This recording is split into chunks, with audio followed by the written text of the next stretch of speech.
Hello friends, welcome to Creative Medicine. In this lecture, we will learn about.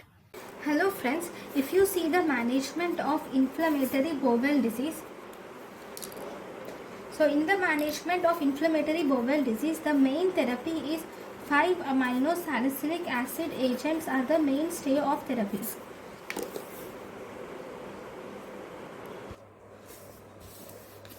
Five amino salicylic acids. 5-amino salicylic acids are actually the mainstay of therapy in patients with ulcerative colitis and Crohn's disease.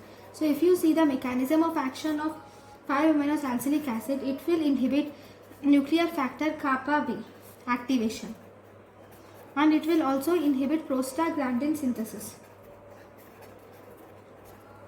Then the next mechanism of action is it will also scavenge. It causes scavenging of free radicals occurs through this 5-amino salicylic acid, and up to 80% of unformulated acquired 5-amino salicylic acid is absorbed at the proximal intestine. At proximal small intestine, approximately 80% of unformulated 5-amino salicylic acid is absorbed.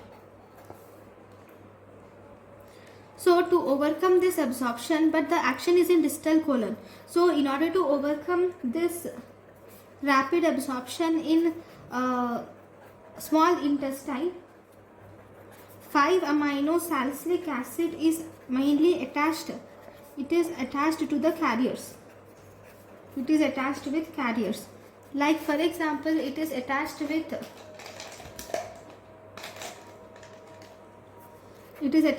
sulfasalazine.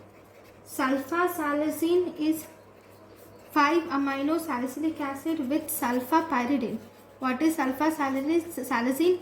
It is 5-amino salicylic acid with sulfapyridine, and this 5-amino salicylic acid is an anti-inflammatory agent. And if you see the sulfapyridine, what is sulfapyridine? It is a carrier. This sulfapyridine is a carrier. This sulfapyridine and 5-amino salicylic acid are mainly linked by an azo bond. This sulfapyridine is mainly responsible. It is mainly responsible for the side effects. And this will also deliver the 5-amino salicylic acid moiety into the colon. Right? Now, the next important drug is olsalazine. Olsalazine.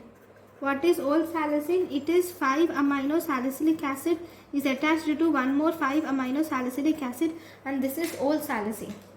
Then we have balsalazine. What is balsalazine? Balsalazine is 5-amino salicylic acid if it is attached to 4-amino benzoyl beta-alanine. 5-amino salicylic acid is attached to 4-amino benzoyl beta-alanine, that is balsalazide. Then if you see, the second agents are antibiotics.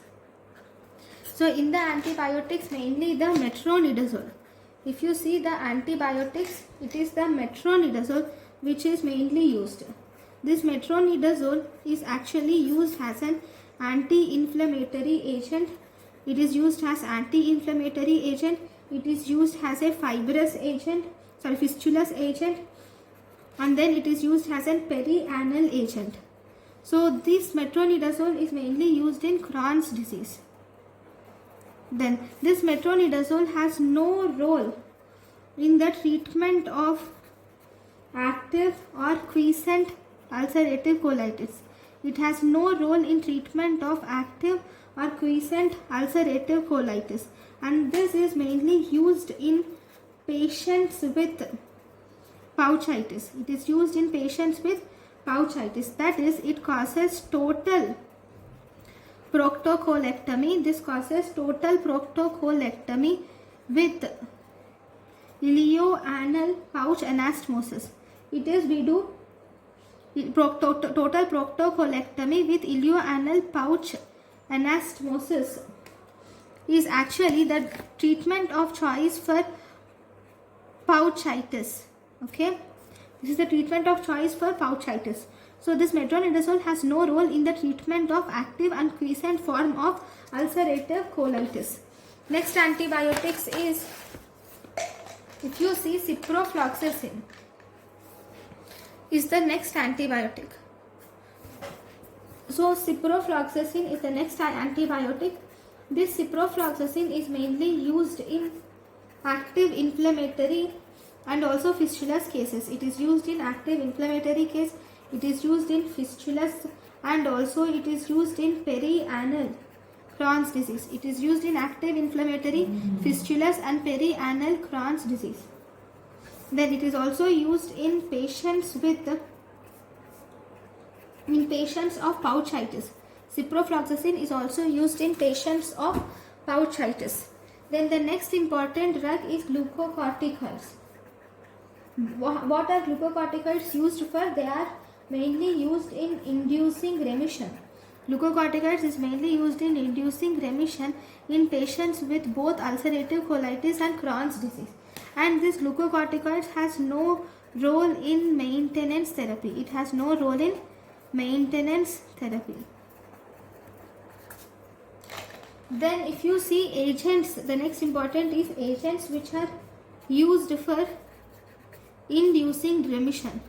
Agents which are used for inducing remission include, agents used in inducing remission include, first we have prednisolone is a drug which is used in inducing remission. Second, we have parenteral agents. Prednisolone followed by parenteral agents are used in inducing remissions. Parenteral agents, like in the parenteral agents we can use hydrocortisone or methylprednisolone is used in inducing remission. And if you see budesonide is actually released. It is released entirely in the colon. Budesonide is released entirely in the colon and it has minimal or no steroid side effects. It has minimal or no steroid side effects. Then if you see, the next is, we can also use azathioprine or 6-mercaptopurine. In azathioprine, what are these used for? Azathioprine and 6-mercaptopurine are mainly used in management or in treatment of steroid dependent ulcerative colitis. It is used in the treatment of steroid dependent ulcerative colitis, and it is also used in maintenance. It is used in maintenance therapy in both ulcerative colitis and Crohn's disease. It is used in maintenance therapy in both ulcerative colitis and Crohn's disease, and it is used in treating the active perianal disease.